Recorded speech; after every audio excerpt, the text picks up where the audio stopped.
Regardez ces images filmées depuis un hélicoptère de la gendarmerie, images qui montrent combien le cyclone a défiguré cet archipel.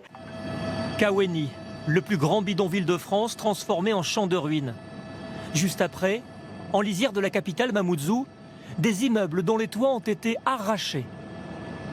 Ce sont les premières images filmées par la gendarmerie nationale qui redoute de retrouver des corps sous ces décombres.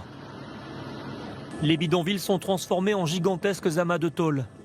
L'habitat précaire est entièrement détruit, confirment les autorités. 100 000 habitants vivent dans ces zones.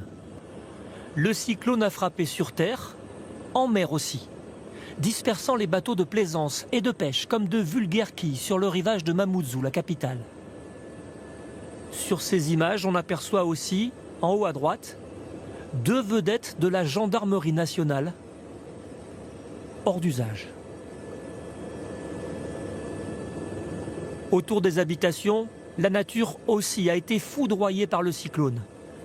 Les arbres qui ont résisté sont presque entièrement dépouillés de leurs feuilles. Ceux qui ont été arrachés jonchent les routes par centaines, bloquant les axes, ralentissant considérablement l'avancée des secours dont les Mahorais ont tant besoin.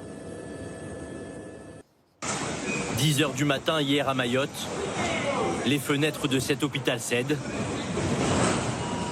Le vent détruit tout le matériel médical. Dehors, c'est le chaos et la panique. Nous avons besoin d'assistance. Des rafales à plus de 220 km/h qui emportent tout. Chacun cherche un refuge. Ici, c'est cette école qui fait office d'abri de fortune. Sous les tables, élèves et habitants des environs tentent de se protéger. Comme vous voyez, le toit s'est envolé. Donc tout tombé en fait. On était obligé de se réfugier là. Et après, à un moment donné, il fallait partir. Il fallait absolument partir. La centaine d'élèves et d'habitants se retranchent finalement dans une des rares pièces de l'établissement qui a résisté à la violence du cyclone. Au même moment, ceux qui habitent des logements plus résistants se confinent chez eux. Chacun cherche la pièce la plus sûre. Un escalier pour cette femme qui n'ose plus bouger. Ou le rez-de-chaussée pour cet homme qui nous raconte les 2 heures d'angoisse qu'il a vécues ici au moment du pic de la tempête. J'étais dans ma maison, au niveau 0, ça craquait dans tous les sens. Le vent était extrêmement fort.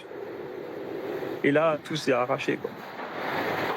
On est impuissant, on a hâte que ça s'arrête. À un moment, j'ai eu peur pour ma vie, c'était très très violent. Dès que le vent se calme, J'ai même plus de fenêtre, quoi. il sort et constate l'état de sa maison. L'angoisse, d'autres l'ont vécu à distance, comme ce sénateur de Mayotte qui, hier matin, a reçu un coup de fil de ses enfants.